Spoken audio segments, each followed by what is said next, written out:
see if we could bring up presentation 07 again, please. See him?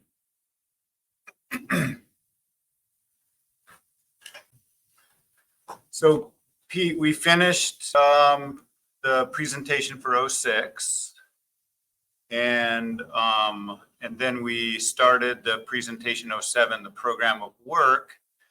And just as a really quick review, we talked about at the AM, there's some description of tasks for the program of work.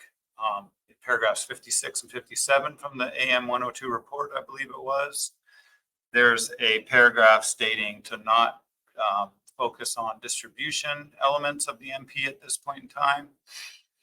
And the commission identified high priority tasks and low priority tasks. We made it through talking about these 4 high priority tasks from the commission. We've talked about conditioning the operating model already. We identified a range of SPR values, and we added a few to what the last MSAB had put forward. We talked about investigating productivity regimes. And then finally, we ended up talking about the depleted concept and running some simulations for that, and including different sources of uncertainties as sensitivities to that simulation analysis. And then Anne-Marie then finished off the conversation on depleted, asking if we might be a good idea to investigate this interaction between the overfished and the depleted concept and trying to understand that a little bit more. So that's where we're at. And if anybody has any questions they thought of over lunch on the high priority tasks, we can do that now. Otherwise, we'll continue to move on. And sec. Great. Thanks, Alan, for catching me up here. No problem. It was good. I think we're making good progress today, and we should be right on time. Okay, so I'm gonna jump ahead now to the low priority tasks.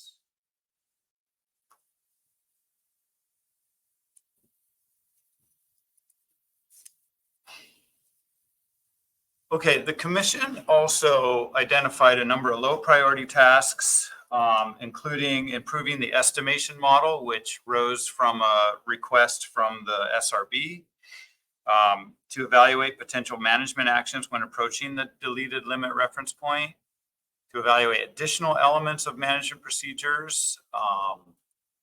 There wasn't a lot of detail in that, so we'll work off the guidance of the MSAB. To update estimates of reference points, which is something I'm really keen to do since that was last done in 2019.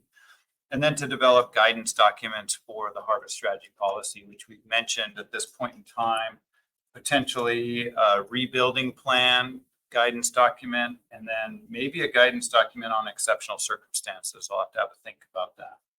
Let's put this down.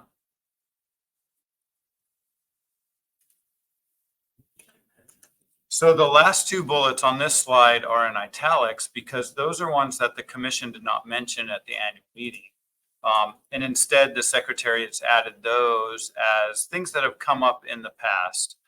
With the SRB, we have investigated autocorrelated recruitment in the projections. And basically that means that the recruitment in year, say, 2028 would be partially dependent on what the recruitment was observed in 2027. So basically having some correlation across time. We found that it might be beneficial, so we want to continue investigating that and have a discussion with the SRB on that, whether that should be incorporated. It would be easy to do. And then I always put this on our program of work to update objectives and performance metrics. And I think it's just good to stay up to date with the objectives and just keep revisiting them and making sure that they are appropriate and that we're not missing any objectives. So that's the summary, and I just want to walk now through each of these low priority tasks and provide a really brief description on them and answer any questions that you may have. So to improve the estimation model, just as a little background, what we refer to as the estimation model in an MSE simulation is the model that is mimicking the stock assessment. So you can think of it, we have this operating model doing these projections, and then we have a separate little model that's supposed to be the stock assessment. Now, incorporating the full ensemble stock assessment in these simulations is really not feasible. So the SRB, I think this was the last SRB meeting, they made a recommendation to improve the estimation model because of multiple benefits. One, you can really start doing tests of what happens if you have something wrong in the assessment. And then you can really, begin to understand the impacts of different things with uncertainty, like what if you're getting natural mortality wrong in the assessment? What if you have a lot of uncertainty or those types of things? And right now, the estimation model is a very simple model in the MSE simulations. And this is some work that I've actually started on, and I'm really excited to finish and include this.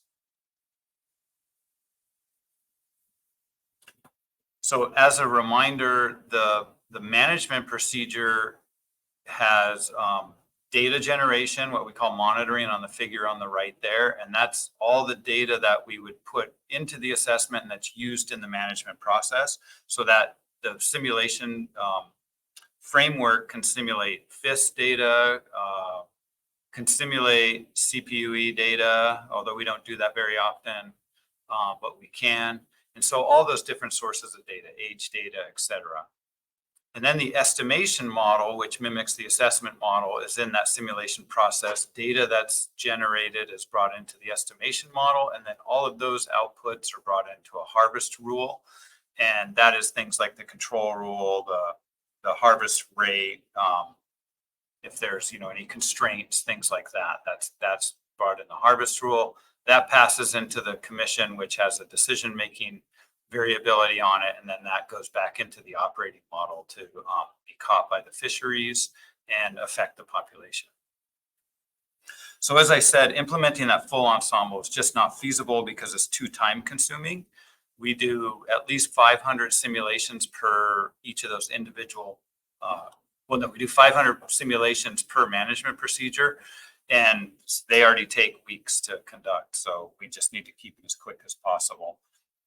And so often in MSE simulations, they do incorporate simplified estimation models that can capture the qualities of a stock assessment, like lags in data and lags in the assessment model catching up. So it's not uncommon, and I think improvement on what's in there now is definitely good.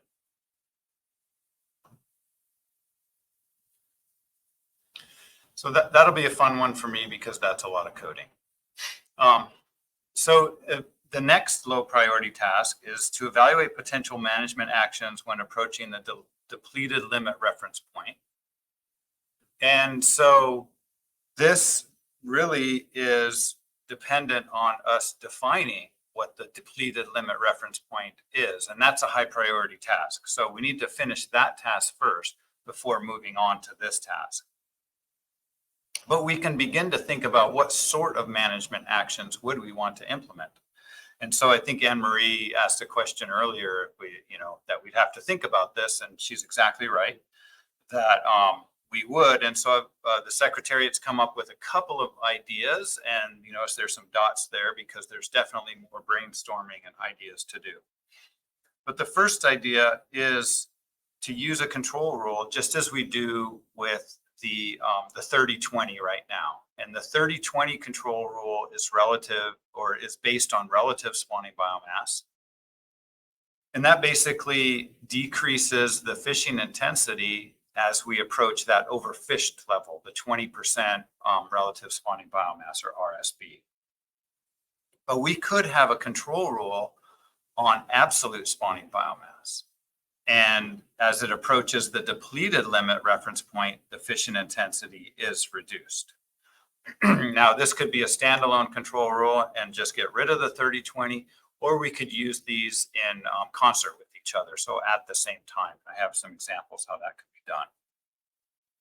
Another potential method is just adjusting the reference fishing intensity based on perceived productivity regime or something related to the environment. Since depleted is bringing in that concept of environmental effects, and what we've seen by looking at the different simulations under productivity regimes, the environment being effects on size at age and recruitment, mainly right now, has a big effect on the size of the spawning biomass. So we could actually manage based on our perception of the productivity and whether we should back off fishing intensity to protect the stock from going potentially to a depleted state. And then, as I said, there's other opportunities for brainstorming here. But I want to give you an example of multiple control rules. And but first I'll explain how the control rule works to get us all on the same page.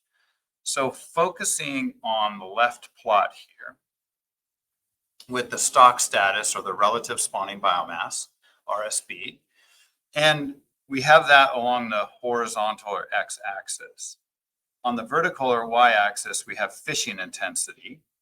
And you see that lower fishing intensity is an SPR of 100%, and then a high fishing intensity is SPR 0%, where that's spawning potential ratio, meaning the spawning potential is actually 0 because you fished out the stock. So our reference fishing intensity currently in the harvest strategy policy is 43%, shown as there. And Forrest, you'll be happy to know that I've fixed these plots so that the reference is at the appropriate location. I had done it incorrectly before and it was down lower. Thanks. So thanks to Forrest for pointing that out. I forgot to subtract 1 minus the reference when plotting it. But anyway, so now we have the reference SPR is at that level.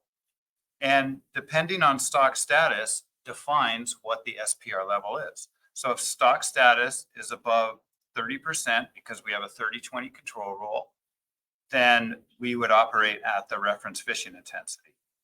But once that stock status goes down below 30 and above 20, we're on the ramp, what we say, and we're reducing fishing intensity. So if it's at point B, fishing intensity would probably be our reference fishing intent, or not a reference, but the operating fishing intensity would actually be around 50%. And that would be the management procedure output. And then if we're below 20%, which would not be a good case, would be in the overfished category. If the stock status is below 20%, then we would be operating at basically no directed fishery. So that's how a control rule works. Really simple when there's a single control rule. But what happens if we bring in a control rule that's also based on absolute spawning biomass? So the way this one would work is, let's say we have absolute spawning biomass, and we've defined here that red-orange barrier is our depleted limit reference point. If we're below depleted, we have we're declared depleted, and we'd have to recover the stock. If we'd also have to define a trigger point, and that's where this ramp starts. And so that could be whatever value. We'd have to determine that value. But if you're in between the trigger and depleted, then you'd be on the ramp. And I just want to note that where this ramp comes to the bottom doesn't necessarily need to be at the limit reference point. So this one doesn't have to be 30-20. It could be a 40-10. It could be a 50-30. But, you know, for example, if you really want to avoid depleted, maybe you halt the fishery at a point where it's above the depleted level. So we can adjust the shape and what they call operational control points on these control rules however we like. And that's the fun of the MSE, is we can simulate those different parameterizations. But it would operate exactly as on the stock status, except now you're determining where you are with absolute spawning biomass, and then adjust your fishing intensity appropriately based on where you are with absolute spawning biomass.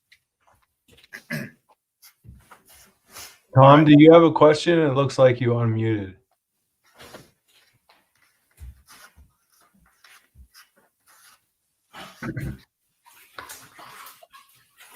Hey, Tom.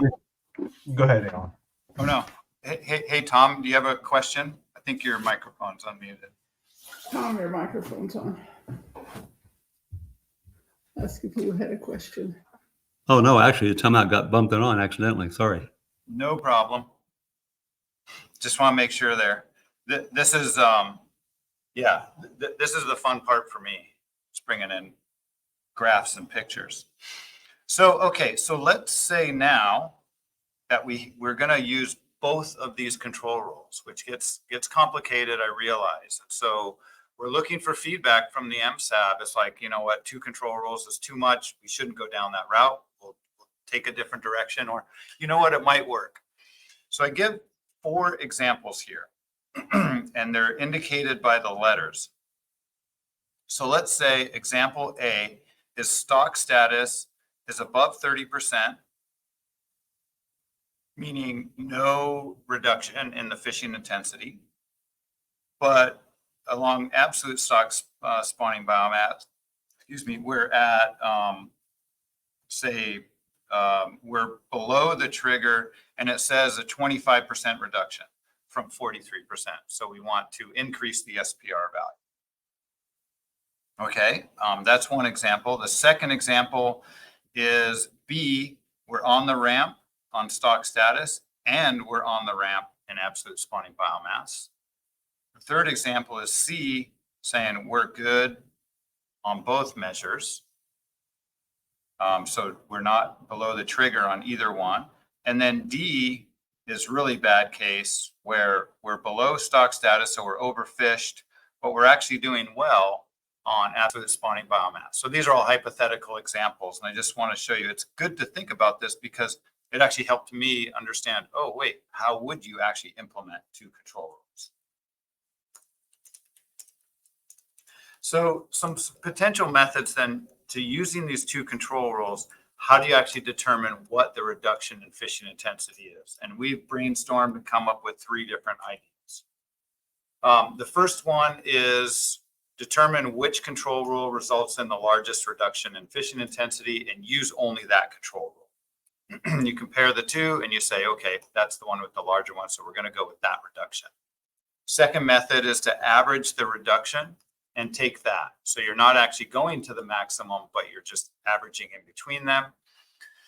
And then finally is to multiply them to combine the reduction. Say you have multiple risks, a combination of risks, and thus you're going to take both of them and multiply them to get a potentially larger reduction. And so how does that pan out for each of these examples? Each row is these examples showing the percent reduction from each of the control rules in parentheses. So remember, for example, C was 0 production for both. Example A was 0 production or 0 reduction for one and a 25% reduction for the other. So you can look along for each method and see what would be the reduction in the fishing intensity. So for A, one control rule says you don't need a reduction, and the other one says you need a 25% reduction. Then method 1 would return 25% reduction. The average would be 12.5% reduction. And method 3, combination of the 2 would be a 25% reduction. I'll jump over to C because that's easy, no reduction. And then D is either a full reduction, no fishing, or 20% reduction, and you would have no fishing for methods 1 and 3, but a 60% reduction for method 2, the mean. The interesting one, though, is when both control rules are saying you need a reduction and they're different reductions. So you're on the ramp on both control rules.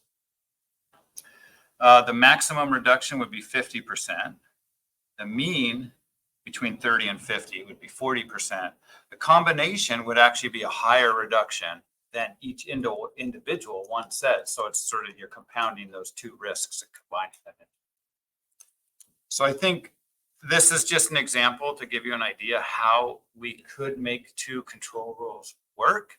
And what we would want to do is then simulate either all of these different methods to see how they all behave and what the risks are, and if they're actually beneficial to the management of Pacific halibut. Now, I'll also be presenting this to the SRB, and who knows what they'll say. They might just think this is not a great idea and move on to something different. But if the MSAB has any comments, I see your hand up, Forrest, then, it'd be great to hear. Go ahead, Forrest. Yeah, I may not be getting it because it seems to me like if you've got two targets that you're monitoring, you're going to react to the. So let's say that you're not overfishing, but you're close to depletion, whatever you define that as. I mean, if you're targeting depletion and trying to stay above 150 million pounds or whatever that threshold is, you should be taking care of the other. Like, I don't know, maybe the MSAB just needs to decide what they think the priority is. Like, as long as we're over, 200 million pounds female spawning biomass, do we care what our fishing intensity is? And maybe we still do. And then we set a limit. So and that's that we don't want to fish at a higher than the F35. But I'm not getting all the blending. I'm not getting like diminishing the intensity of the action that we're taking just because one trigger is not being triggered and the other one is. Like, it just seems like, you would take the most urgent one and it should take care of the other one. Probably. I'm not sure. No, thanks, Forrest. I appreciate it because this is a lot to take in right now. We're just starting this here.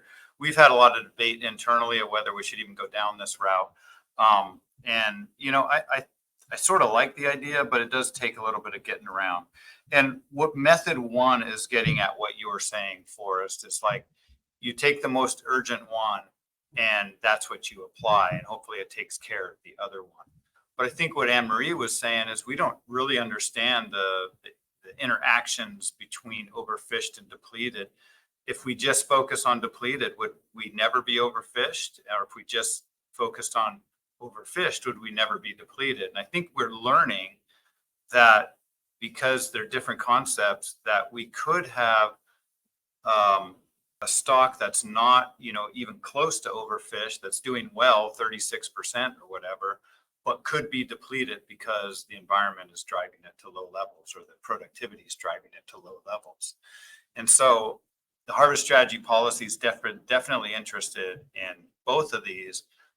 Question here is how do we react? And so it's good to hear you say maybe we react to the one that's more urgent, and that's this method one of taking the maximum reduction based on only one of the control rules. That's helpful. So will we have time to have dialogue as an MSAB to say what do we think is more important? Because the one thing we keep doing is we keep putting on the brakes early and we go to F50 or F52 instead of being at the 46 or 43, whatever we choose.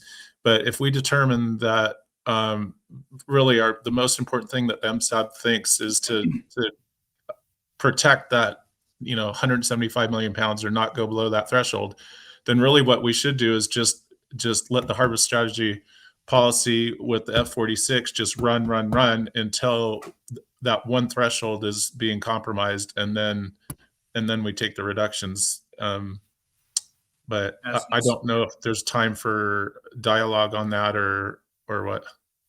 Yeah, I think the reason that we're introducing this now, one, this is a low priority task, and we do have to complete the depleted simulations or determining a depleted limit reference point before we actually have, start really investigating this. So that's why we're introducing it now, so that we can have that dialogue over the next couple of meetings. So, if this one, people are like, I need to digest this more, there's still time to discuss it. If we want to discuss it during this meeting and have a little bit more, that would be great as well. And to follow up with that,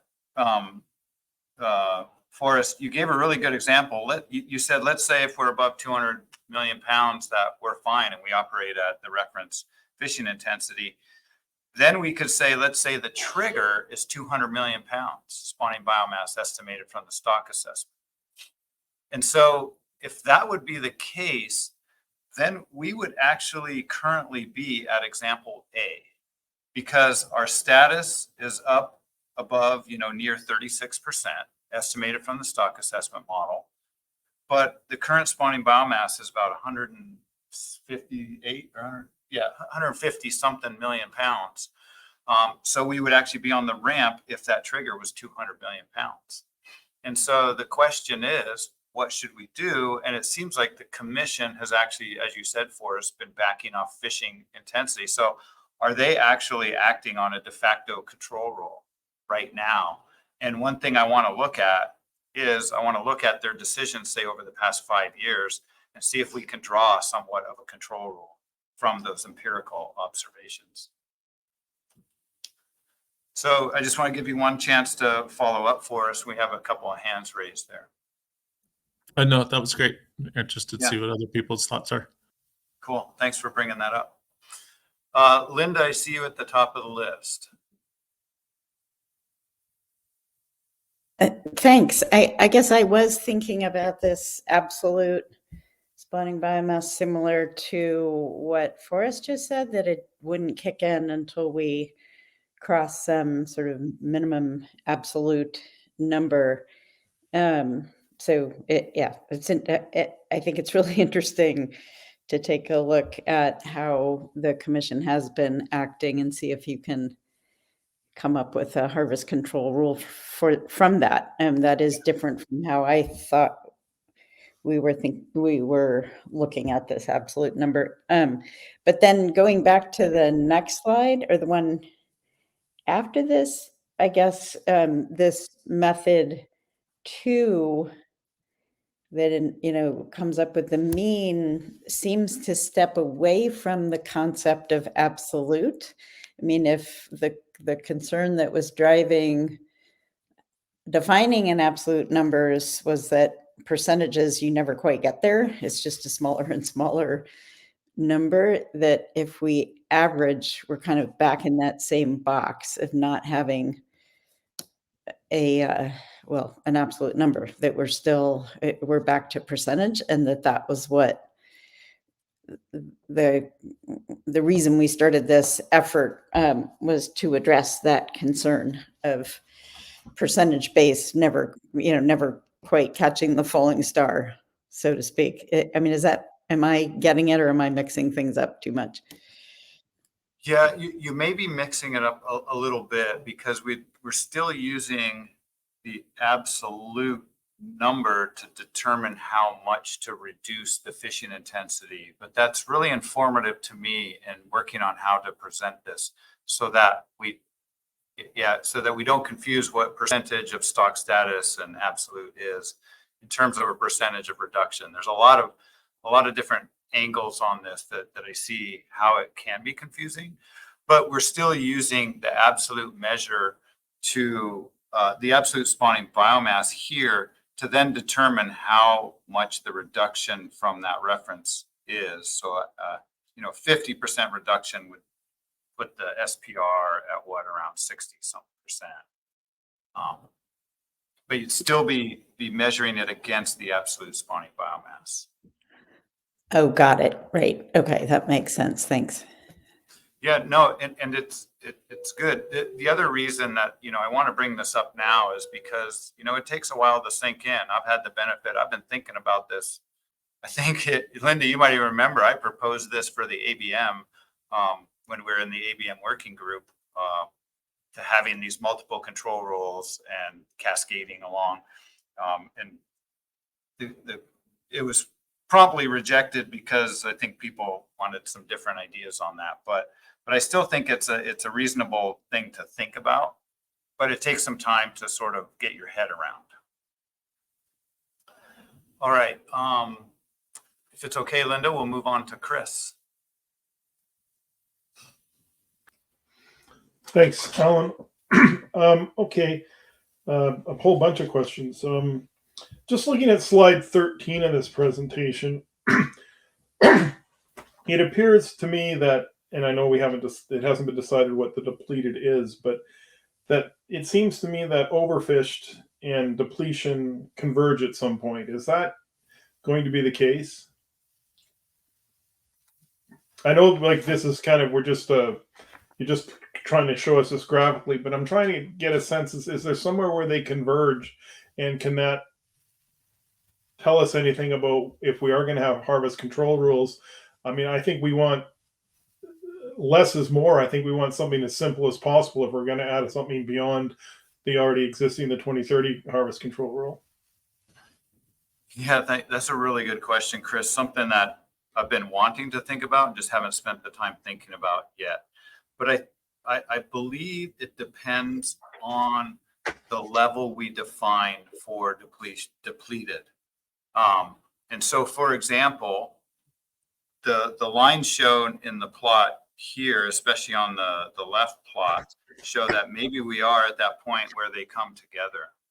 But let's say we defined depleted at 400 million pounds, or we define depleted at a really low value, super high productive species. They might not converge until they're basically nothing or something. Yeah. So I think it depends on where that level of depleted is, but that's what I would like to investigate in these interactions. That's what I'm calling these interactions, and what Anne-Marie brought up earlier. So I think it's worth trying to get a better understanding of the question you're asking, and I don't have a good answer for it right now, unfortunately. Okay, well that's fine, because I don't have an answer, and I have a lot of questions. Just again on this, I'm not convinced about the whole depletion thing yet. I'm still trying to wrestle with it, but I guess, as you know, I've mentioned to you ad nauseum, and I'm sure you're sick of hearing it, but I'm more interested in not just, like not another putting another where we don't want to be, but more focused on where we want to be. In other words, we want the stock to be, we've got an upper stock reference point or a target reference point, depending on how you want to look at it, of 36, right? If we say, for example, and this is one thing I struggle with, if we say at least 50% of the time, to me, that makes it a target. If we describe it above that, more than 50% of the time, then it's a threshold. And I notice it's described as, I would say, a target uses the target terminology or the target math in the harvest strategy policy, but the harvest strategy policy actually explicitly refers to it as a threshold. And I think that's a bit of a slight nuance. But I guess coming back to the point here, I think is that's what would be interesting to me. But if we are going to go down this road of depletion and we're trying to figure out a harvest control rule, I'm sort of, if I understood his point correctly, Forrest's point, like if we should just have like whether it's 175 million, 200 million, whatever the magic number is, and that, look, that's it. If we cross it, we're done. Like there's a closure of the directed fishery or something, or all fisheries, because I just think if you have two harvest control rules and you have these different like triggers and stuff like that, you can end up, well, I shouldn't say, I guess I'm still trying to wrap my brain around those two triggers could work. So maybe it's not such a bad idea, but I'm still struggling with that. When I sort of thought of depletion, I was thinking more, look, this is it, whether it's, let's say it's just for the sake of argument, 175 million, we drop below that. That's one and done, right? Yeah, and that's a really good point, Chris, is basically the line here would be a vertical line, and you got green that immediately goes to red. You're either fishing or you're not fishing, and you want to be above that point. Yeah. Anyway, like I say, I don't know what the answer is. I'm still trying to kind of really wrestle with this. Yep. And I have reservations about the depletion thing, simply because it's new to me, and I like I said, I tend to focus more on, I look at some of those graphs you did about the long-term biomass at different SPRs, and we can say, look, that helps us informed. We don't want the biomass to drop below a certain level. We need an SPR of, like you've given the example in those, so 52, for example. Yeah. Does that do it? Okay. Then that's what we should be adopting in this low productivity scenario. That's sort of where my mind's at in terms of thinking of it that way. And again, it's not, we all have to remember, it's not sort of we set it and forget it. This is something the management procedure will be run every year as we get new updated data, new survey data, new catch data, Are we still on the right trajectory? So it's not something we just set it and forget about it. We say, look, it's the SPR 52 or whatever the number is, like we're doing now. Is it working? Is it still on the right trajectory? Do we have to make an adjustment? Yeah. No, I like that, Chris, because I think what you're doing is you're putting the depleted concept as an objective rather than trying to insert it into a management procedure, and then trying to develop a management procedure that meets that objective. That's certainly one way to go around it. I do like that a lot. Instead of trying to have a management hand to avoid depleted, you're saying, look, we have to manage this way to avoid depleted, and we'll have a high chance of avoiding it. Well, like I say, I'm still trying to wrap my brain around whether I'm reluctant to adopt it at this point, given I don't have a lot of experience with it. I haven't really thought it through. But the depletion thing to me is, yeah, if that's the case, it would be an objective. Yeah, and I think it is. And I think once we define what a potential depleted value is, then we should bring that into as an objective. But the other thing about that is, the harvest strategy policy was adopted without having the depleted concept fully fleshed out. And I think that's why it's because of this very reason. People are still trying to get their heads around it and try to determine the right thing to do related to this. So that's why I'll continue to bring it up with the MSAB to open up the dialogue as we're doing right now. Is there an example of this in a species in some other jurisdiction? There certainly is, and people don't even realize it. And that's the issue. I don't know that there's an example of using both of these concepts, a dynamic relative spawning biomass and a depleted absolute spawning biomass concept. But as we move towards using more dynamic relative spawning biomass, we have to think about this. Sort of the traditional management of fisheries has been, you define B0, right?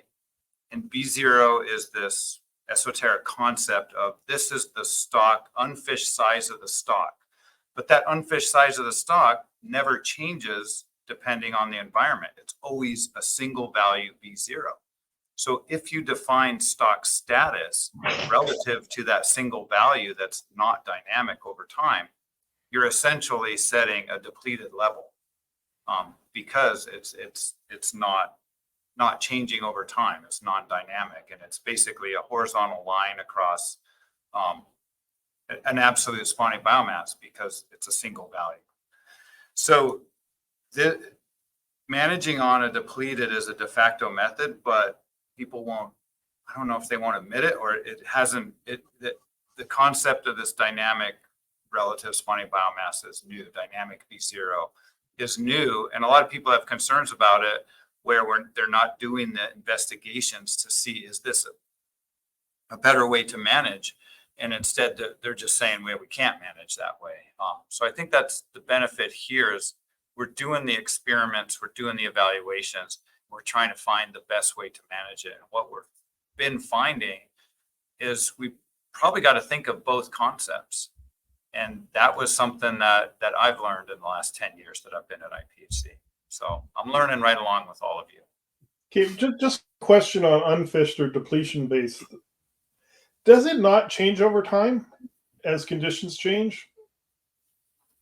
So I'm just looking at the graph on slide 13 where the unfished spawning biomass does change over time as we move from different regimes. Exactly. But traditional fisheries management, or the way a lot of fisheries are still currently managed, they define unfished as, say, 1,200. Oh, okay. And well, we're not. Oh, okay. So so when we talk about B0, then we're referring to it. It's changed over time, right? Yeah, we're referring to it as that black line in this graph on the left. Okay, but what you're saying is some jurisdictions traditionally it's been B0 was 1,200 tons, and that's it. Thank you very much. End of story. Yeah. Okay. Yeah, and so the danger there really is, especially with Pacific halibut. So a lot of species aren't quite as dynamic as Pacific halibut. This is a big change in unfished potential spawning biomass. But if we did what a lot of stock assessments do and define unfished biomass as the first year in the model, or the what it estimated in 1992. And we said, okay, B0 is 800 and our current spawning biomass is 158. Be in a pretty bad situation, wouldn't we? Because I think it'd be declared overfished in that state. So that, and that's our concern. And when I think, you know, historically Pacific halibut, I remember seeing presentations by Ian before I started IPHC talking about what is the benchmark for B0, and they would use, what was it, high weighted age and low recruitment or something like that to determine B0. So for Pacific halibut, this is a huge improvement going to this dynamic approach. And then what we learned is that low productivity can bring us to low spawning biomass levels, and we need to find out if that's a big concern for the reproductive potential of the stock. And that's what we're doing.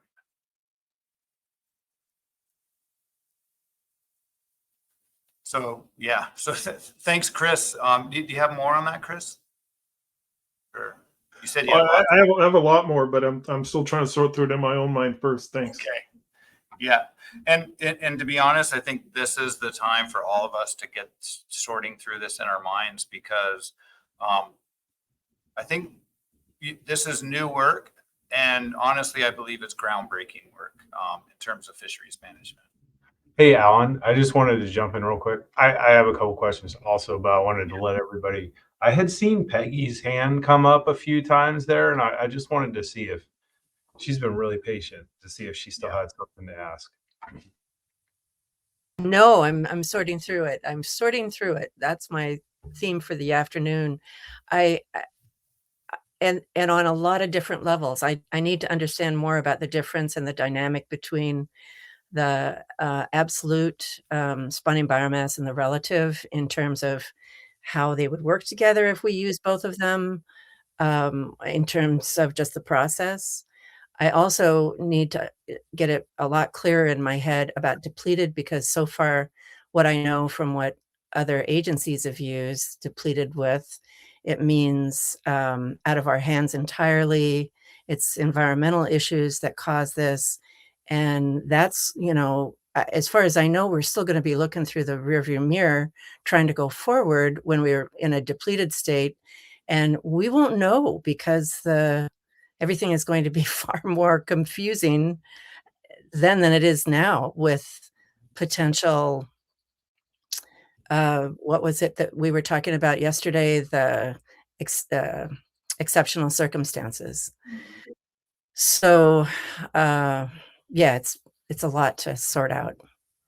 It is. And I think the first step, well, we've sort of come to the first step in realizing that we need to investigate both the concepts of overfished and the concept of depleted. And then the next step is to, okay, we're concerned that the actual number, or sorry, not number, the actual biomass of fish out there should be above a certain level to ensure potential for recovery. But what is that level? So we need to determine that. And then once we determine that, and we have, okay, we want to keep the biomass above this certain level.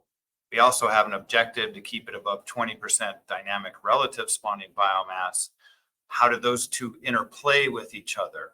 And do we need to worry about both, or do we only need to worry about one? And then once we do that, then we develop the management procedures, if necessary, to do that, or define them as objectives and develop the management procedures to meet those objectives. So it's a fun process, and I realize that it's going to take some time to understand, but we have a bit of time to continue to work through this.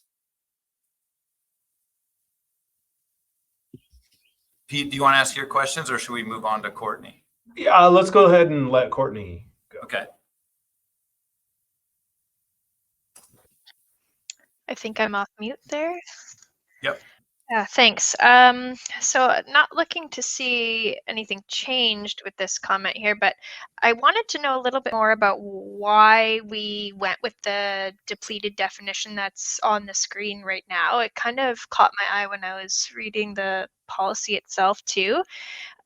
That last word, is uncertain. So the level of female spawning biomass below which the potential for recovery is uncertain. It sort of makes me think of above this level, recovery is certain. Like, I guess it just begs the argument of, are we ever certain of anything? So I found that shift kind of interesting on how, oh, we dropped below this threshold. Oh, now I don't know anything. Now everything's uncertain. Do you see what I'm saying? It creates that difference. And I wondered if you could enlighten me on why that language was chosen, I guess, why we suddenly shift into suggesting that things are all unknown, because arguably on the other side of the line, it's still unknown, I guess. Yeah, just any thoughts? I'm interested to hear about that. Yeah, and so that the concept of depleted really started being developed a few years ago, maybe 3 or 4 years ago, as the spawning biomass kept going lower, but the assessment was reporting the status as being fine. And there was concern from industry and concern from many people that, look, we're getting low catch rates. We believe there's not a lot of spawning biomass out there. And we have concerns, but you're telling me the stock status is fine. So we said, okay, well, why would that be? And that's because we said a lot of people are focusing on the actual number or the actual weight of fish available to them in the fishery. And we said, well, that's a concept of absolute spawning biomass rather than relative spawning biomass relative to a dynamic unfished. And so we had some conversations with the MSAB and the SRB about this, and the SRB is the ones that actually made a recommendation to include the depleted concept and came up with that definition where the potential for recovery is uncertain. And my thought on why that definition is phrased as it is, the potential for recovery is uncertain, is because we manage these fish species assuming that they will recover from what we're doing to manage, because that's the whole concept of surplus production. And so our population models are saying, if we drive the stock down, surplus production increases and we can take some catch out, keep it at a reduced state. But if we stop fishing it, it will increase back to its unfished state, whatever that unfished state might be.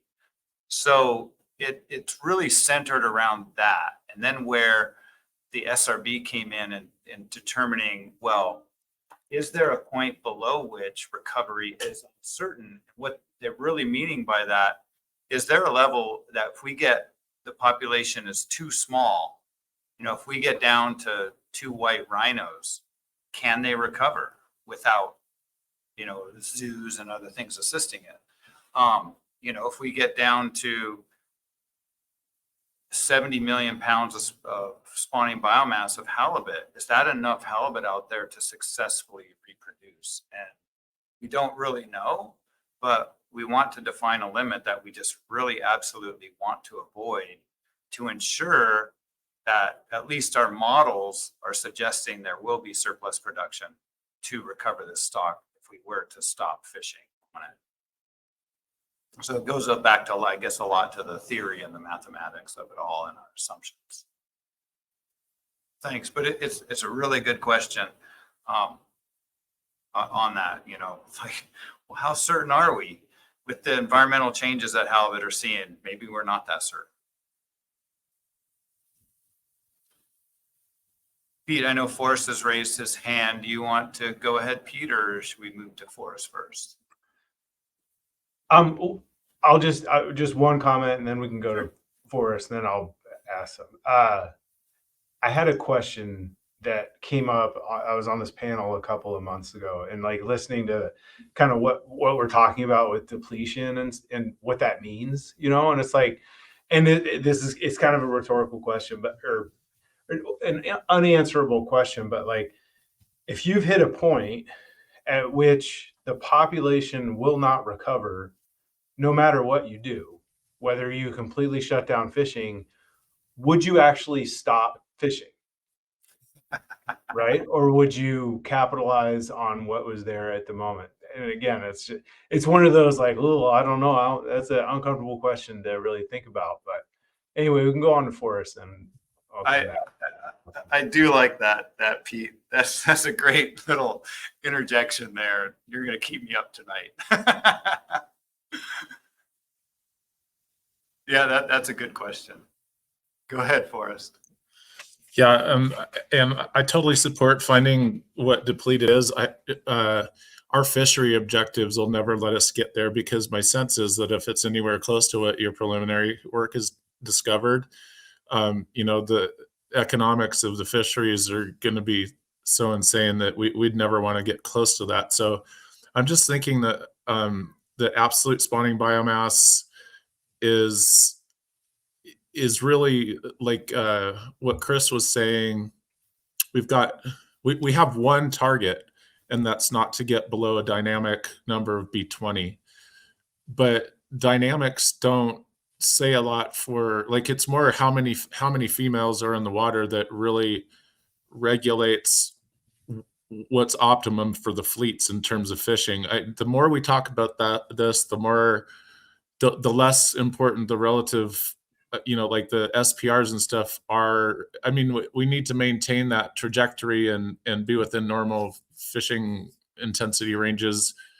But ultimately, we probably have a spawning biomass level that maximizes economic opportunity. And to talk in more terms of fishery objectives, I just don't think that biological objectives will ever be reached. We'll put on the brakes much higher than we ever need to get down to that. But I'm just throwing that out there because I'm just sort of talking out loud about how my thinking is morphing as we discuss this. So I think for the MSAB, it'd be really helpful to talk about fishery objectives and then what absolute spawning biomass thresholds potentially would meet those objectives, keeping in mind we want to maximize yield over time. So thanks. Yeah, I completely agree with you, Forrest. And I think that's what we're looking at. Like, how do we keep the absolute spawning biomass at levels when the environment is causing it to decline?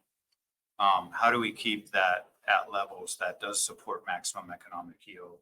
And does that mean, as the commission has been doing in recent years, backing off from the reference to stabilize the spawning biomass, say, something like that? All right, thanks for that. Peggy?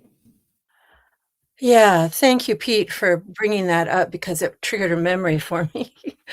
And you would know, and Ian for sure, and Alan, I'm sure, maybe others. Pacific cod in the Gulf of Alaska dropped like a rock, and no one really knew what was going on for seems like a long time, but it was probably relatively short when they realized that it was a few years, I think. The blob, that hot weather, the persistent hot weather was lethal to very young Pacific cod. So that was the first time I heard depleted used as a management word to describe something that impacted a stock. But then it did recover. So, and that's kind of all I know. I was not deep into the weeds on that. But so depleted, I mean, I'm not sure if that's currently how NIMS uses that word, but it was completely out of their hands, anyone's hands, because it was the blob.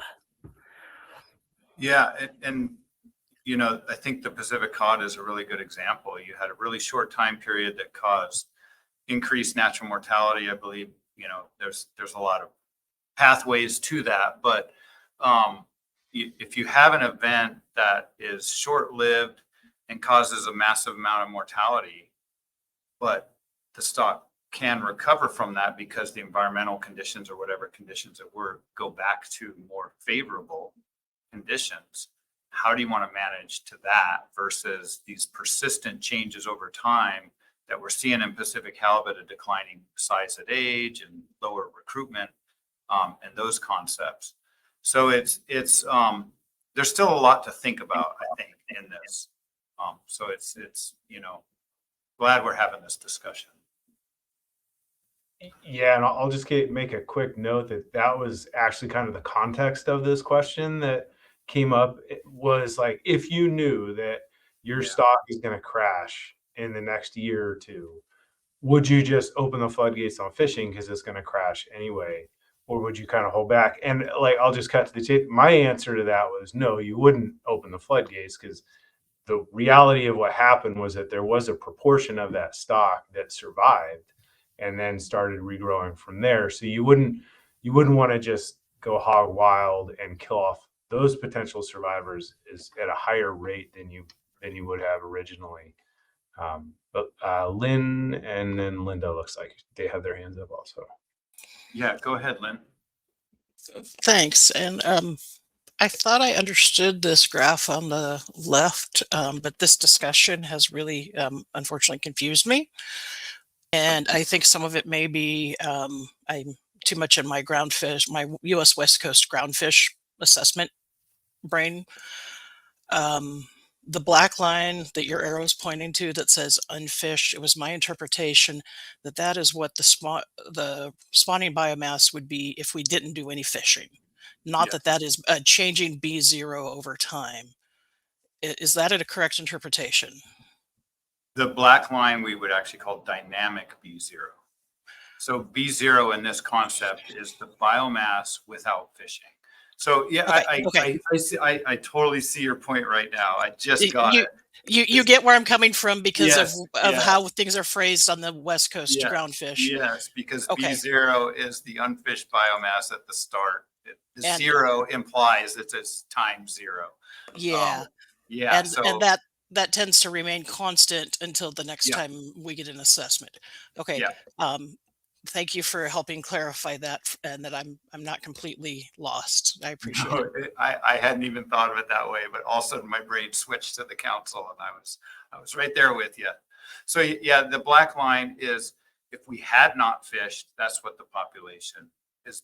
We estimate the population would be at. And that's also what we've been telling the public in our ODFW's public meetings when we've shared this slide.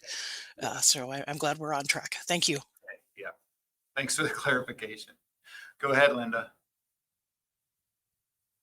Oh, thanks. Like, I think a lot of what I was thinking about has been said, but maybe I could add just a little that there definitely has been a push to redefine depleted to mean stocks at a level we don't want them at, but not because of fishing. And it may not just be environmental change. There could be a dam built that kills all the salmon, and the fact that in Magnuson it's still called overfishing, or in the public lexicon it's still overfishing, implies that fisheries were the culprit. And so there's been a real big push to change that, and it seems like it could be confusing if the term is used in a different way here. So and I know some other people have brought that up, but I just flag it again. And then I guess in this conversation about what do you do if we see another warm blob and we know what happened last time to cod stocks. And I bring this up because we just had this conversation at the ecosystem committee for the council talking about harvest control rules. Like, it's really also important to think about this species in the ecosystem in which it exists, not just for maximizing its value to the fishery, but that, as those fish may die off, at least other things are eating them. And we have to think about the whole ecosystem, I guess, and how we are responding to changes in the stocks and our decisions about our actions and harvest control rules. And I'm sure that's nothing new to anybody, but I just making that connection to a conversation we had a few weeks ago on harvest control rules within the council process. Yeah, that's a really good point. Well, Yeah. I think. Yeah, that was a great point, Linda. Alan, could you go to the plot or the slide with the two harvest control rules? Back there you go. So first question, really simple. Did you intend to spell out bad on the ramp of the one on the right? No, that's, Okay. that's good eye. I figured you didn't, but anyway, my kind of like observation question, whatever, is like, so in thinking of like what's happened over the last few years and stuff, like it, I think it's kind of occurred to all of us, but I'll make the captain obvious statement is that the commission seems to be working on this kind of, I don't want to call it empirical, but an alternative harvest control rule by like buffering buffering from F43 or SPR 43%. And I've gone like, when I had time to think about it, like gone so far as almost to like start creating like a ramp that kind of mimics what is the decisions that have been made over the last few years. But one thing, like an axis of uncertainty that I always kind of stumble across is like, where this started was we had a model change that then changed our understanding of productivity, which then changed like where we were with at SPR 43, which then spurred kind of this new ramp and stuff. And that's something that's really hard to capture in like an alternative harvest control rule like this. Is like our kind of shifting understanding of stock status as assessment improvements are made through time. So it's just kind of like that comment of like, I don't know, that we probably will never get over. But at any rate, having said that, we should probably get going on unless there's other comments and stuff, keep trudging along on the presentation. Yeah, Pete, that's a really good point, is there's a whole nother certainty involved in this. That's that estimation uncertainty. But I agree with you that I think this is really good conversation to have. We have, none of this is going to happen quickly over the next year. So we'll be able to have these conversations, and hopefully this enlightened a lot of people so that we can continue to have these conversations. And I don't know whether I'm going to keep that on the ramp there or not, but I thought that's pretty funny, Pete. I mean, it's one of the unconventional. Yeah. Anyway, that's good. All right. Well, thanks for that. We're going to get into some easier stuff now. And basically, so the next low priority item are additional elements of management procedures. So we've been investigating a lot of different elements of management procedures in the 10 years that I've been here, at least. And so we can go over what some of those things are. But first, just a reminder what a management procedure is. And we've talked about that having monitoring, estimation, and harvestable concepts. But a management procedure, really think about it as something that is a defined process for determining mortality limits. It does not include the decision making, but it's something that I could code into a simulation, and it has an output, and that is the output of the management procedure. So it's composed of many different elements: fishing intensity, assessment frequency, constraints, FIS designs. We've investigated all of these things. Control rules, we've investigated some of those too. But in just a reminder, the current, I put interim there. It's not interim anymore. It's the current reference management procedure is an SPR 43% with a 30-20 control rule. No constraints, an annual assessment frequency. And so we have a defined management procedure now. So the question is, are there other elements are there elements of the current management procedure we want to continue investigating? We've already identified fishing intensity and some of those values we want to. But we could investigate constraints, which we've done for many years. Assessment frequency, we've done for many years. FIS designs, we've investigated those in 2024. We've looked at size limits, and actually we're way overdue for another size limit analysis. We have looked at distribution procedures 2020-21, but now the commission has directed us not to investigate those. And then control rules we did early on in the investigations. So we have, investigated a lot of elements. We could introduce new elements, or we could continue investigating some of these with the new operating model. So I bring it up because at MSAB 21, the MSAB has requested further evaluations of these MP elements after the OM is conditioned. And that includes fishing intensities, which we've already talked about, a triennial assessment frequency, something I'm still interested in, various empirical rules that go along with that assessment frequency. So an empirical rule we're referring to here is how do you determine the reference mortality limit when you do not conduct an assessment? And that could be based on the FIS, could be based on CPUE, a combination of both, whatever it is. But it's a rule, one of those specific codable concepts that has an input and an output of a mortality limit. And then control rules with triggers. So these are all things that the MSAB has suggested to investigate at the previous MSAB meeting. Some other elements are the constraints. This is something MSAB's been interested in for a long time. And these are constraints and smoothers on the annual change in the TCY, or that reference mortality limit. So if it says it's to go up to double, a constraint would say it can't double, it's got to go up only a certain percentage or something like that. And the MSAB has brainstormed on some ideas. We talked about using a 3-year rolling average on the FIS 032WP used as an empirical rule in a triennial stock assessment frequency. So when there's, in the years that there's not a stock assessment, to use FIS, but use a 3-year average of the recent years of the FIS to determine the mortality limit. That will smooth it out a little bit.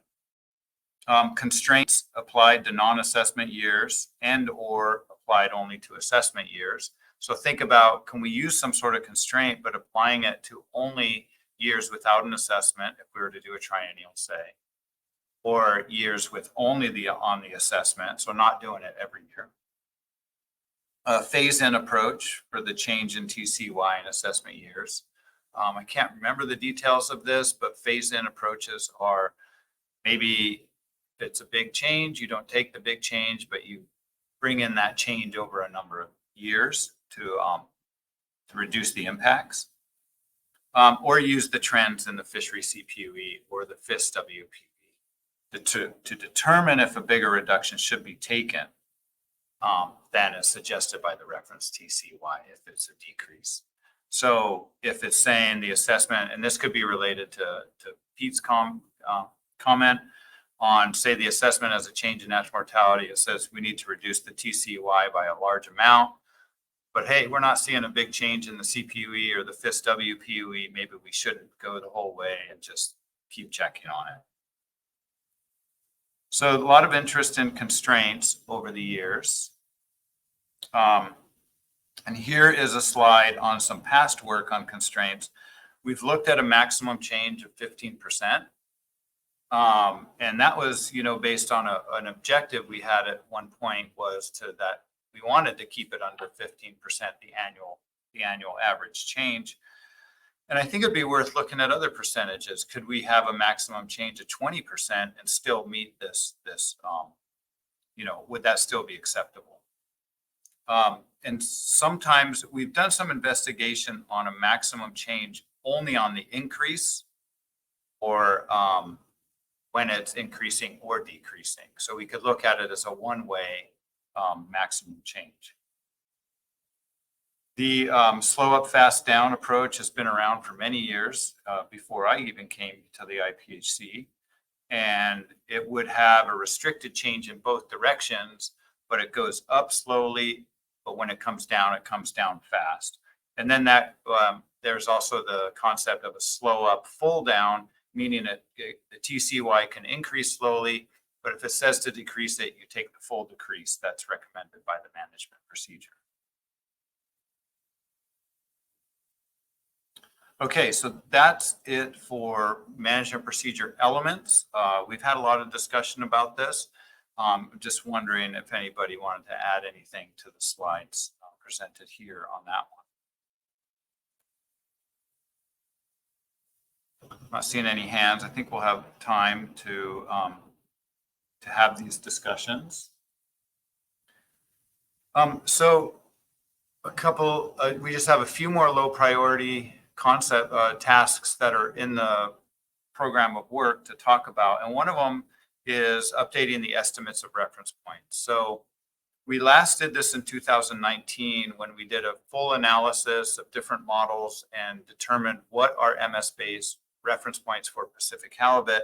And this is where that 35%, SPR 35% came from. So those results said fishing at an SPR of 35% would lead to the maximum sustainable yield of the fishery.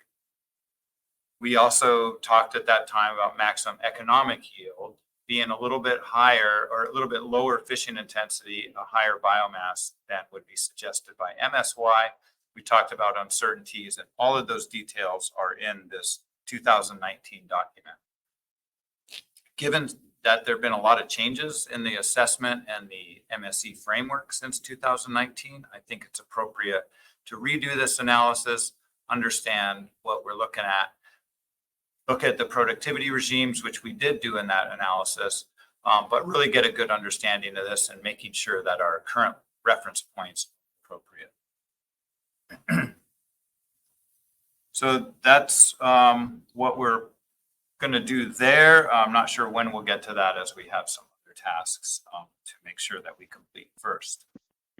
Ellen, question about these ones. You mentioned FMSY and MEY. I think two questions. One is, are there others that would sort of be included in this automatic, like the MSY based reference points? And then the second question would be, would it be worth putting it into like a regular program of work that these be revisited every like 2 or 3 full stock assessments or full OM reconditionings? Yeah, both really good questions. I'm not, you know, given our current paradigm of management, I'm not sure of other relevant reference points, but we can have a think about that. I know that there's all sorts of, I think we've done yield per recruit analyses in the past and some other types of analyses. But given the objectives of the commission to manage the Pacific halibut stocks to encourage optimal yield, you know, I think we really want to think about what is optimal yield. That could be defined in terms of maximum economic yield. So I don't really have any other reference points at this time, but I'm always open to suggestions. Yeah, didn't have any in mind. It was more, have I forgotten any? Yeah. It's a good point. I'll have to think about that. And then the second part of your question was how doing this more frequently. Or not more frequently, just as a regular check-in. Right. I think that it should be done regularly, and there is that statement under the definition of overfishing that the SPR rate that determines overfishing may be updated as analyses occur. That indicates that it should be done, but there is nothing in that schedule. So maybe we could put something in the schedule that does indicate a more regular evaluation of the reference points in the harvest strategy policy. Yeah, One thing can know to expect it, and then also too that they're not asking you to do this every year, for example. Yeah. Well, when we did this analysis, we used 3 different models to determine the MSY, and they all turned out pretty similar, but it was an interesting exercise nonetheless. We used the assessment model, we used the MSE model, and then we used just a basic, more deterministic surplus production. It wasn't even surplus production. It wasn't fully age structured, but I can't remember the details of that, but it was a more simple model. And we could, I think, doing the MSE models a bit of work and time, because we do a lot of simulations and find where it stabilizes for maximum sustainable yield. Using the assessment model would be a little bit easier to determine maximum sustainable yield. So there are some methods we could do to give a good indication. Have any changes occurred that would indicate we're getting off track, and then we should do a full analysis. So maybe we could do something like that.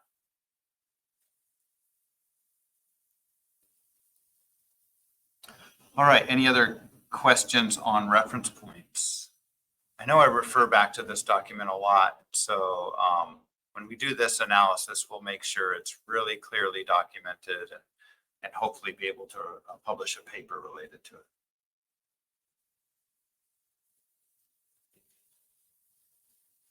Okay, another low priority is to develop guidance documents for the harbor strategy policy, and noting that the harbor strategy policy was really written to be a succinct document, a high-level document describing the overall management of Pacific halibut. We didn't want to get too much in the weeds on it, so that it is a useful document for many different people that are interested in management of Pacific halibut. But with that being said, there are still questions. It's like we were asked by commissioners, well, what happens if we're overfished? How do you develop the rebuilding plan? It's like, oh, that's not in the harbor strategy policy. And the Canadian commissioners actually educated me that the Canadian system has these guideline documents that are separate from, I forget what they call the management system in Canada, but they have guideline documents for how to build a rebuilding plan, for example. Thought that would be a good idea for IPHC to put those details in these separate documents so that people interested can go to those documents if they want to read them. So we've identified guidelines for rebuilding plan, guidelines for a rebuilding plan if it was determined to be overfished. We've mentioned maybe a guideline document for exceptional circumstances in this meeting here, which I think I'll have to think about and see if that would be useful. But I have a feeling that it would be. There's a lot of questions about that. And then once we develop these guideline documents, they would, of course, be considered by the commission and then adopted alongside the harbor strategy policy.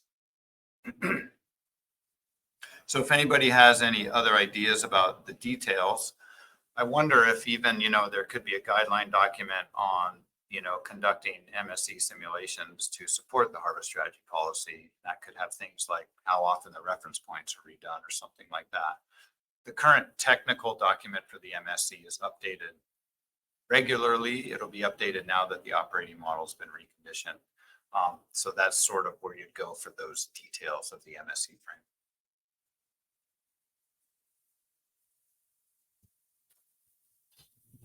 Okay, I think we're near the end here. And actually, I did notice we had a scheduled break at 2:45. I think there's only a few more slides here if we want to just work through. Well, no, I bring up objectives, which can get long. How about I present this one slide and then we take a 15-minute break and then come back and finish up? Sounds good. Sounds great. All right, excellent. So as I mentioned, the SRB had a request for us to investigate autocorrelated recruitment, meaning recruitment that's dependent on what recruitments happened in the past. So it's sort of a way to say if it's recently been good, maybe it stays good. Also, there's inverse autocorrelation or negative autocorrelated, where if it's good one year, it'll be bad next year.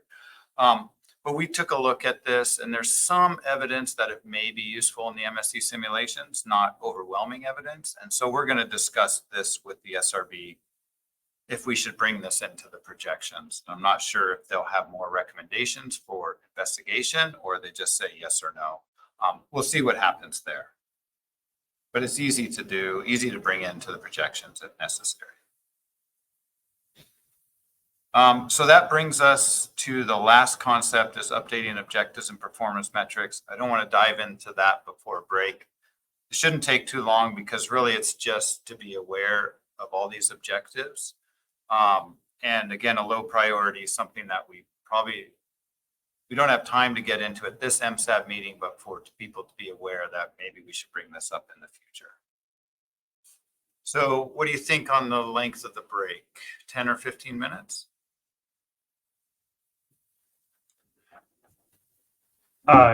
Yeah, that sounds good. I guess I think I missed it. Do people, it's a low priority, but I'm just wondering how many people actually understand what we mean when we say autocorrelated recruitment. Yeah. Projections.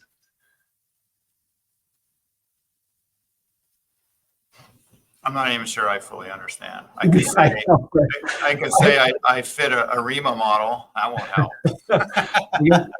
Just in simple terms, it means like 1 year's recruitment is dependent upon a previous year's recruitment, which is just kind of a mathematical nuance, but it does make big impacts. And if we look at like spawner versus recruit plots for lots of different species, it doesn't look like there's a whole lot of auto correlation that go on. You can get really random, very big recruitment events that happen at low spawning biomass. So I'm not sure if anybody's really wondering about that or not, but yeah, figured I'd throw that out there.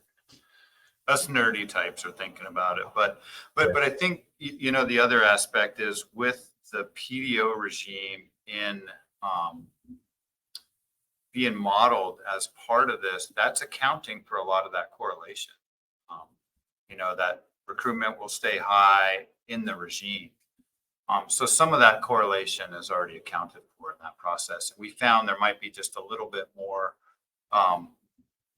that could be useful. We found very slight differences in the results in the MSE, but something that we'll review with the SRB.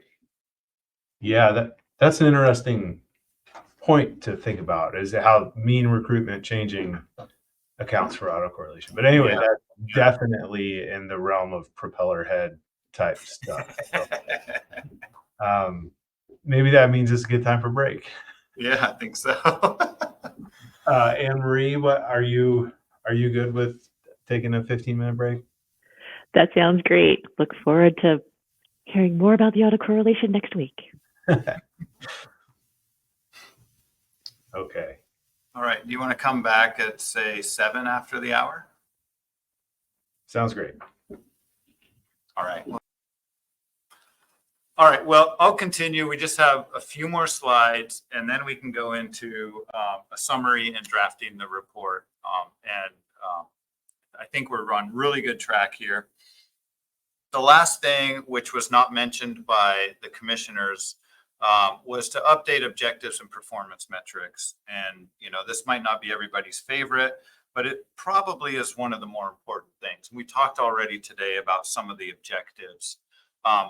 And what if we could maybe move some things from management procedures into objectives, which I think is a good thing to be aware of at all times.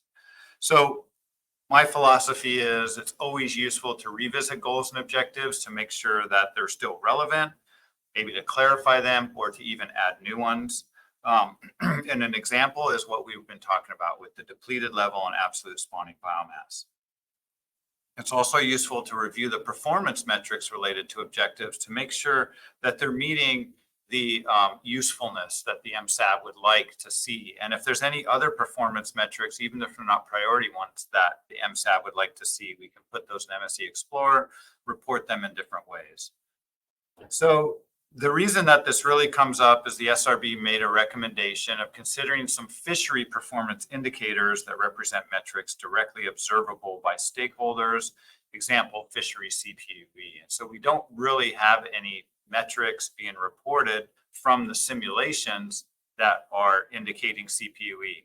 Now, those would be a little challenging to generate, so we want to make sure that we do them in the best way possible. So it'll take a little bit of thought and back and forth, I think, with the SRB, how to do those. And I think the MSAB could have some good insight into that. We really haven't started on this project that the SRB has recommended. So, but what I wanted to do is just give the MSAB the opportunity, and I put this is usually one table as an appendix in one of the MSAB documents. I try to keep that running along just so that we're always aware. And so I just wanted to present really quickly a reminder of what some of what we call primary goals and objectives are. So we have priority goals and objectives in the HSP. We call these primary because these have been identified by the MSAB as important. And so the way this works is on the left, we have the general objective, and general objective is to keep female spawning biomass above the limit and to conserve spatial population structure. That's a great high level aspirational goal, but it doesn't tell us a lot how to actually, can we determine if we meet this goal?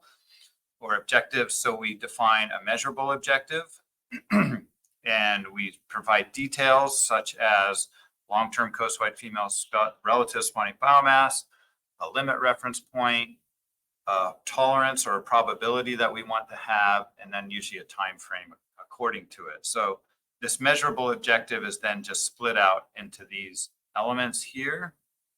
And then we have a performance metric, how we're actually going to report that. And so, for example, and then I guess one last thing is in green means that it's a priority objective in the harvest strategy policy. So how we report this objective in terms of performance metric, as you've seen in tables during this meeting, is it's the probability that the relative spawning biomass is less than the limit. And if that is less than 0.05, then it fails. Because we don't want it to be less than the RSB 20%. Sorry, no. Thinking of that backwards. That's why I was pausing. Right. If the probability is greater than 5% of being less than the RSB 20%, so we're down in the bottom greater than 5% of the time, then it fails. And so we can report this as a pass-fail. And so I don't want to spend a lot of time on this. We've seen all these, but if there are questions or you just want to remind yourself, this is a good opportunity to do that. We have other ones based on different regions. And just as a reminder, these are pretty ad hoc percentages put in these regions. We haven't really used them in a while, but we maintain it there as something that we just want to keep awareness of. We have a second general objective, maintaining the spawning biomass at or above a level that optimizes fishing activities. This is the RSB 30%, 36%, I mean. And again, it will fail if it's greater than a 50% probability of falling below this level. And then providing directed fishing yield. We have a whole bunch of different measurable objectives and reporting, ways to report it. Oh boy, some of the mathematics didn't come out very good in the performance metrics here. But one thing you'll notice, none of these have a tolerance. So these are basically performance metrics that are just reported, and then we can plot them and judge for ourselves what would be a satisfactory meeting of this objective. So we have the median coastwide TCY, which is a priority, the TCY in different areas, the percentage of TCY in areas, the minimums in the areas, and the minimum percentage in areas. And then finally, to limit variability in the mortality limits, meaning variability from year to year, limiting annual changes. We've actually defined 2 performance metrics related to that priority, but we really report the AAV as the main one, the average annual variability.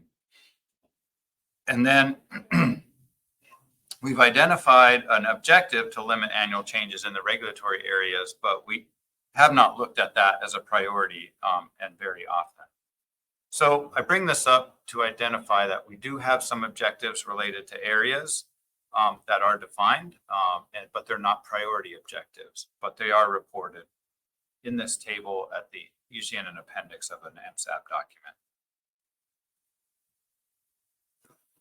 So that's it on objectives, and we'll see what sort of performance indicators or metrics the SRB is looking for.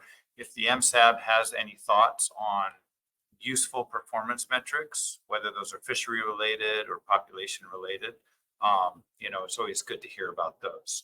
Go ahead, Chris. Yeah, I just wanted to make the comment on those last few objectives, the not primary objectives where it's talking about TCY by regulatory area. Given the instructions that you provided on slide 6 from the commission about do not include topics related to the distribution of TCEYs from the commission, I think we want to be careful even reporting on some of those, at least in documents. I mean, I know we can get it on the MSC Explorer, but I I think we have to be kind of cautious about that, given that's pretty explicit what their instructions. Thanks. Yeah, thanks, Chris. And as a reminder, in the simulations, we still have to distribute the TCUI among the regulatory areas, and we do that based on historical distributions. So we just do a sampling of historical distributions and do it that way to sort of mimic the decisions that the commission has made in recent years. So we're not investigating management procedures related to that, but there may be some coast-wide management procedures that have effects on the different area TCUIs that would be important to look at under the current distribution procedures. So I think that we're walking on thin ice by, again, reporting these area-specific metrics, but some of them may be useful at certain times. So I don't want to totally ignore them, but definitely be cautious about them. Thanks for that. Forrest. Yeah, can we try slide 31? I think it is. Yep. For the maintained defined minimum proportion of female spawning biomass in the different areas, regions, can you brushed over it a little bit, but these weren't arbitrary. They're probably based on historical minimums, right? I guess.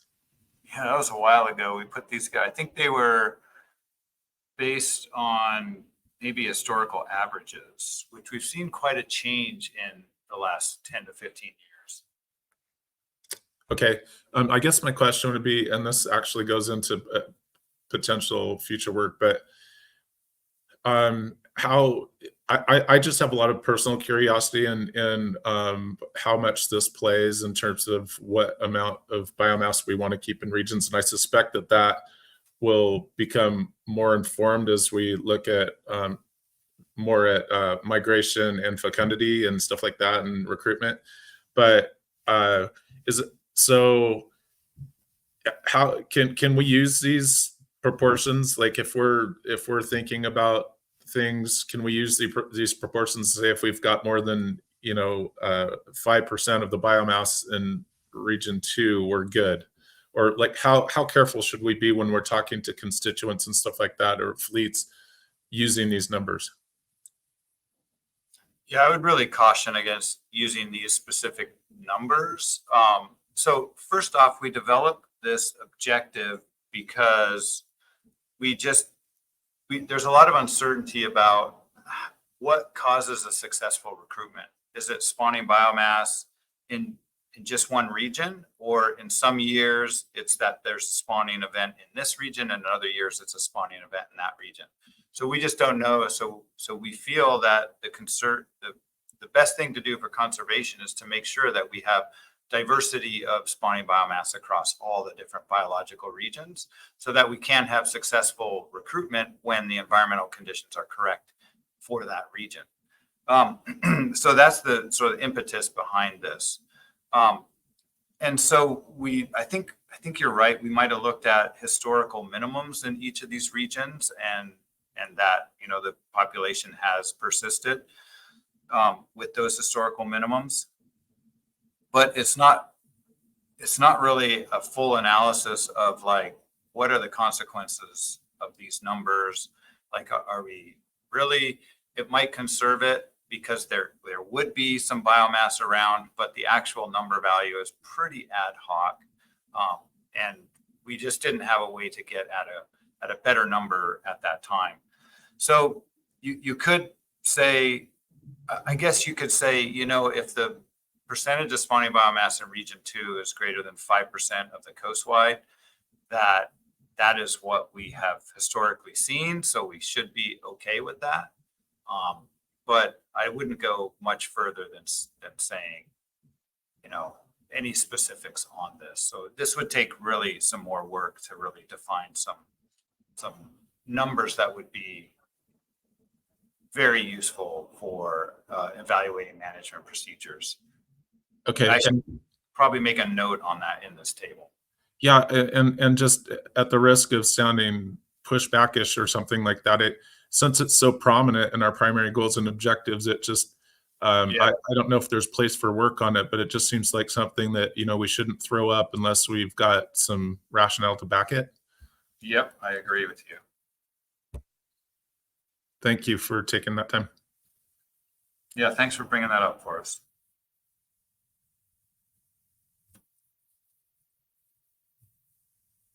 Okay, any other questions on the objectives?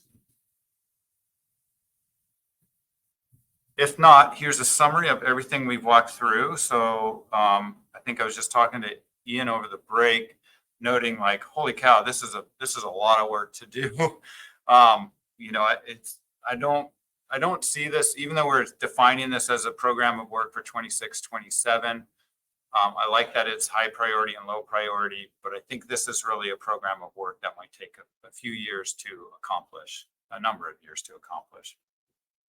So we're definitely going to start. We've had some of the high priority tasks nearly done, and then we'll continue down the road and then bring these back to the commission, the progress on this to the commission at the annual meeting, 103rd annual meeting. With that said, there's the paper associated with this that describes these tasks, and the MSAB may want to make requests on additional tasks to be included in the MSE program of work, noting that this is the commission, request for the program of work, and so we would just be adding to that program of work through requests. That's all that I have to present. That's it for me. And so I guess we can take questions. And Awesome. if there are no questions, we move on to review. Cool. Could you go back up to the slide 35 and maybe we'll just kind of set it there. Perfect. Yep. Just to let people kind of look at it. I mean, I would say that yeah, that's a lot, especially that that last bullet, developing the depleted concept. Like it'll be interesting to hear, you guys talk about it next week at the SRB a little bit.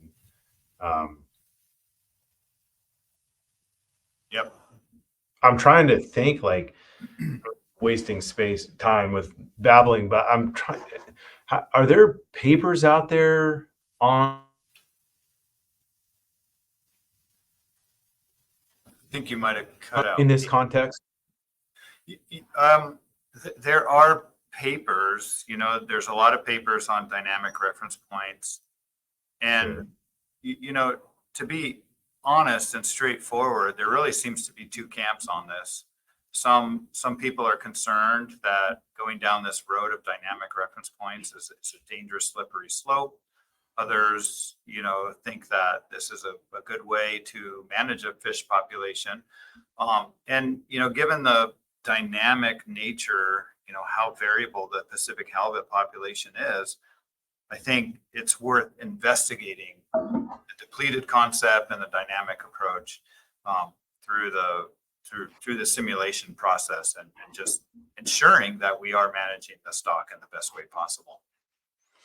But I think this is, sort of stuff that as we develop this, we'll be looking at how we can put this in the literature and publish on this. Yeah, I agree. Depending on what time of day it is, I can find myself in either one of those camps. This is a waste of time, or no, actually, this is worth.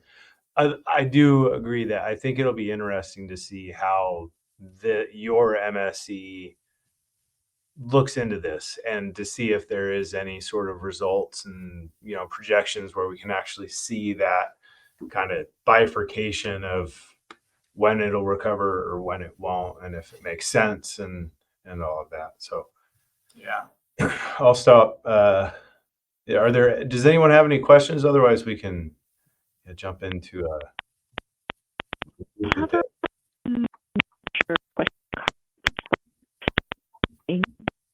Maria, I think we're breaking up for some reason. Which one? This a bit more? No, it's not sure what's happening. It sounds like you're sending us Morse code. Let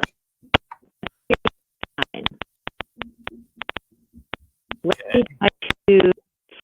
Yeah. Sorry, I'm I'm not sure. Wonder if, Perhaps try rejoining. yeah. There you go. Man, I was kind of hoping that Anne-Marie would provide a really good summary of the day like she did yesterday. Yeah, she did really good yesterday. I find that my co-chair counterparts are much better at taking notes than I am. I normally do the listening and asking annoying questions role. Yeah, I agree. Well, we'll wait for Anne Marie to return. And while we're waiting for her, is, you know, on the agenda, this is really the end of the major portions of the agenda. And now it's just a matter of drafting. Tomorrow we'll come back and have another opportunity to review the report and just make sure we're all good with it. We'll talk about other business, which I think mainly, there I see Anne Marie's joined again. We'll talk about other business tomorrow and then finish up the report. Anne Marie, let's do a test. How's my audio now? Way better. Oh, hooray. I didn't know you knew Morse code, actually. SOS is about it. Yeah. Which might be appropriate, actually.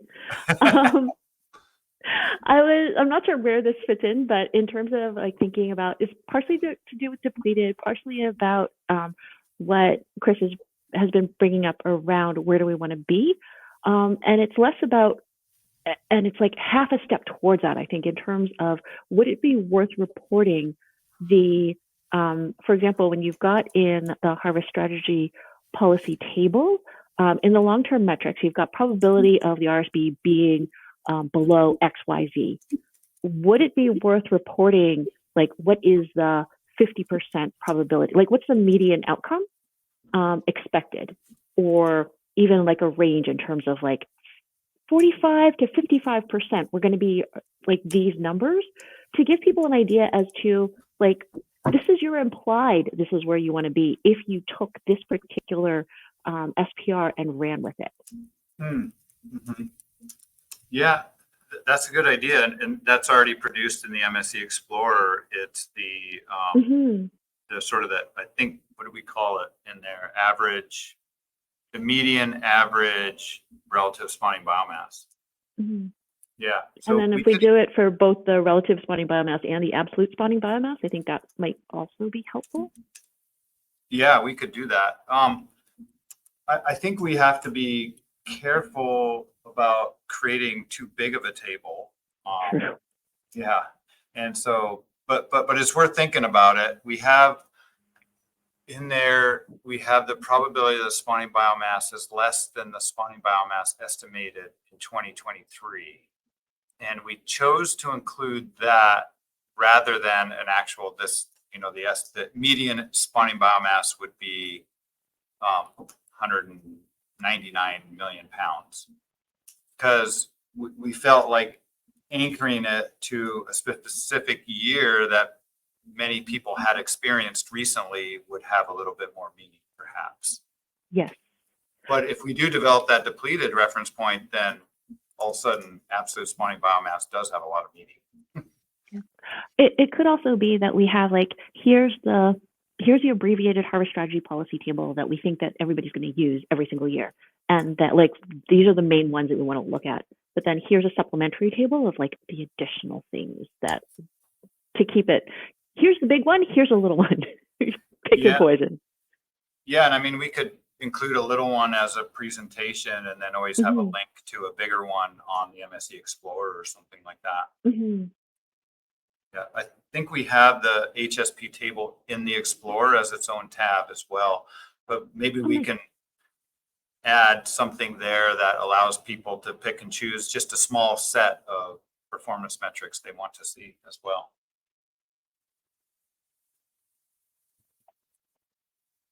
Yeah, those are good ideas. I really like that.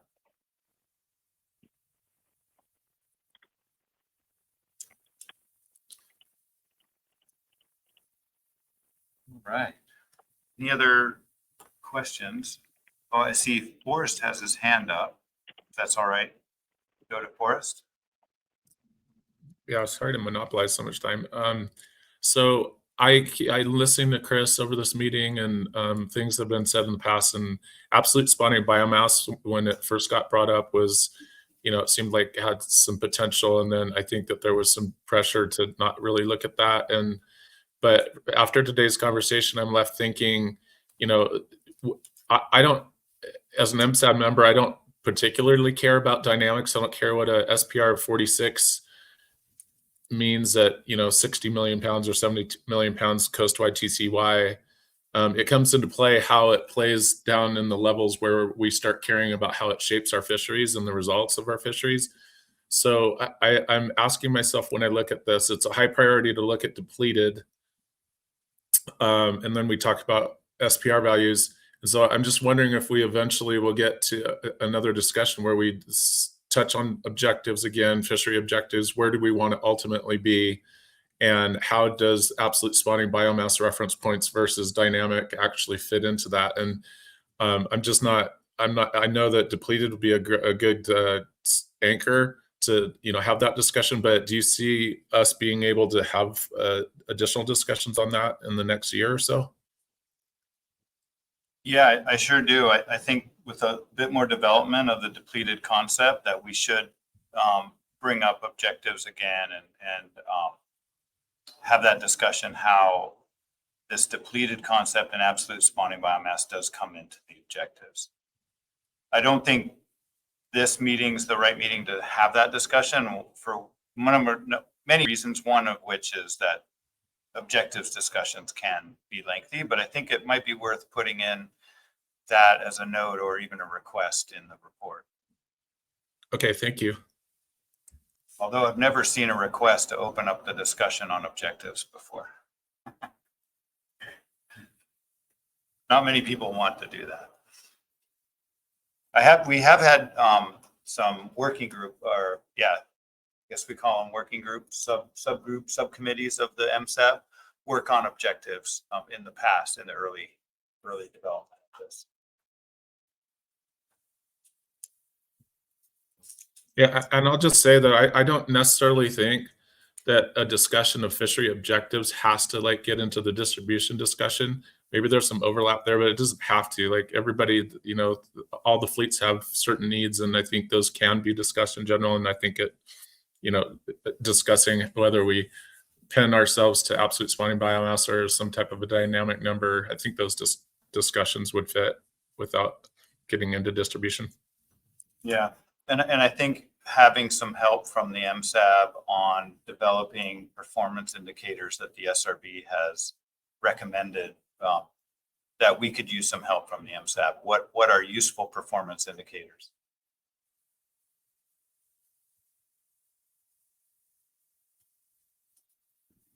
Looks like Linda, you have your hand up. Yeah, thanks. This conversation around objectives, I would assume that if we reopen it, it would be sort of specific to, yes, coastwide, because we've been told that's what we're supposed to limit our conversations to, but then also more objective of where we want the stock to be as opposed to where we don't want it to be. So in some ways it would be maybe a sideboarded conversation around objectives. Is that what you're envisioning, Alan? Yeah, we could make it really directed at what we want to develop. And I think that is the best way to tackle a discussion about objectives. It's not try to say, okay, what are your objectives? Right. Everybody's silent. But to have Yeah, so we're not starting from discussion. scratch. Kind of. Yeah, sorry.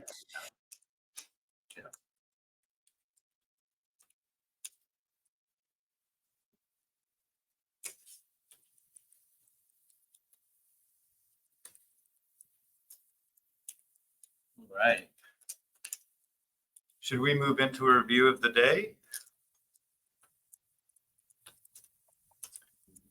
Yeah, I think so. Anne-Marie, would you like to start us off on this one?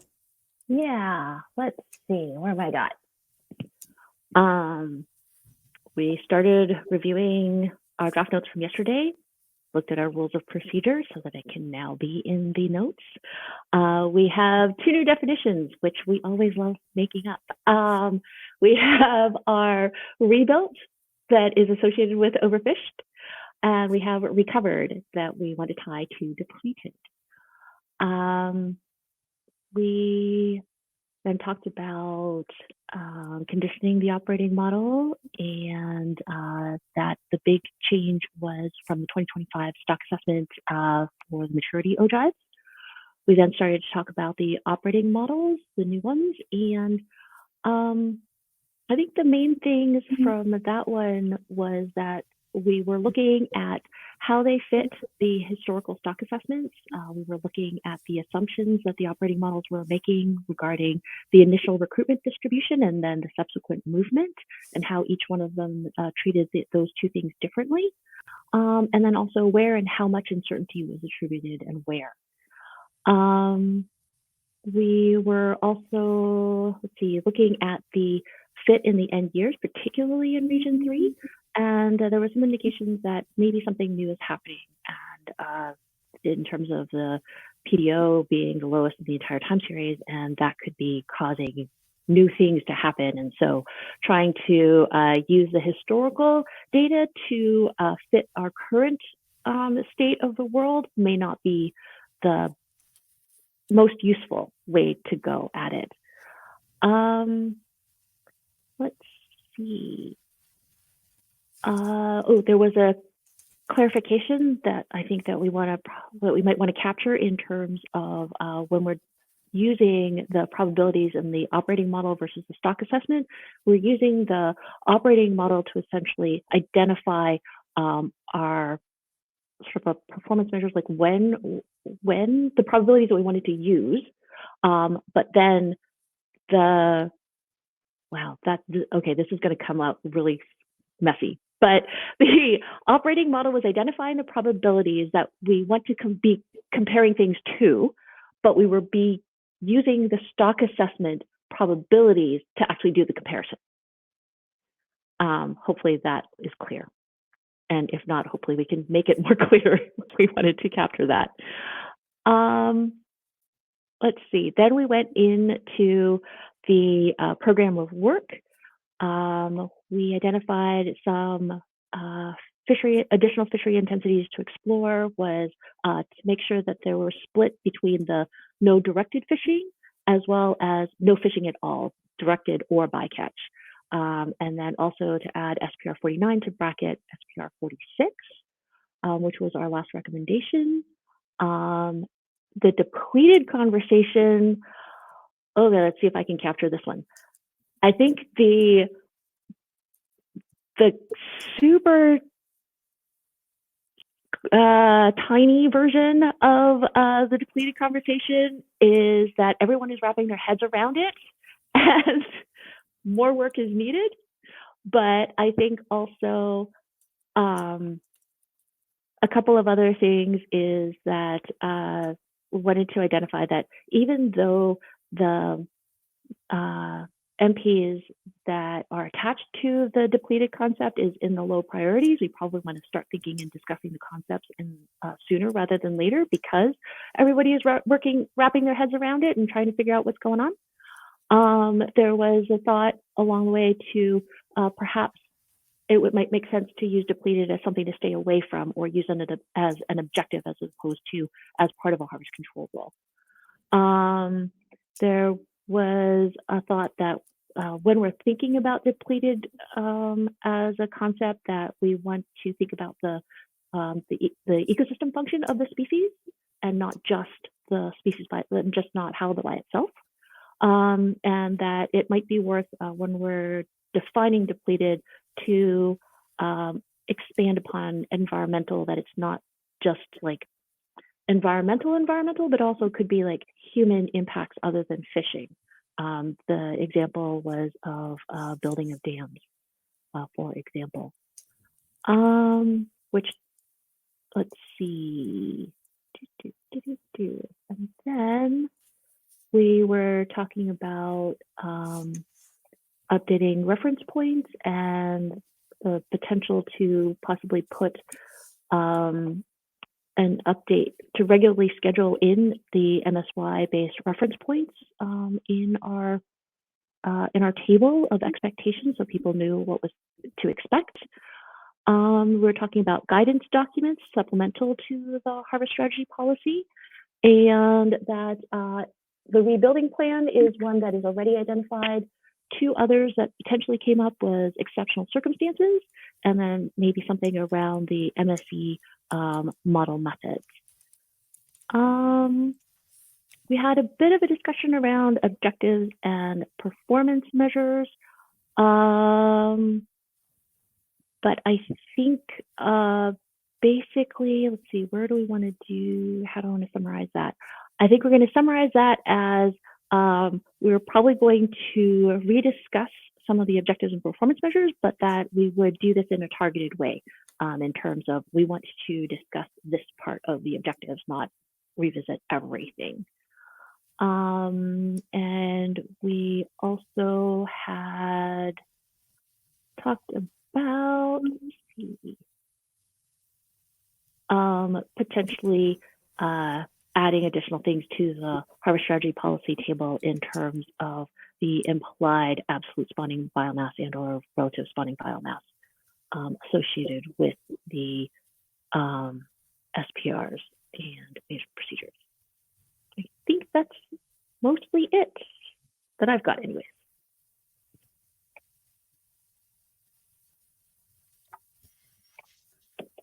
Great, thanks, Anne-Marie. I think that was pretty comprehensive.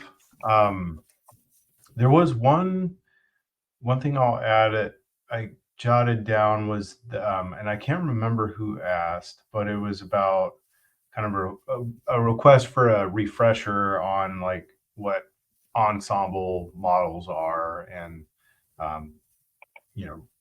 refresher on using the operating model and all that. I think that possibly could be good to keep everybody up to speed on that on occasion. But that's bad. Okay, so the next thing up on the agenda is to dive into report writing. Alan, did you want to take a quick break to get the document together and up on the screen, and then we'll come back and start chipping away? Yeah, I think a 10-minute break would be good. And I'll just, I'll make sure the edits from this morning are captured in what we're going to work from.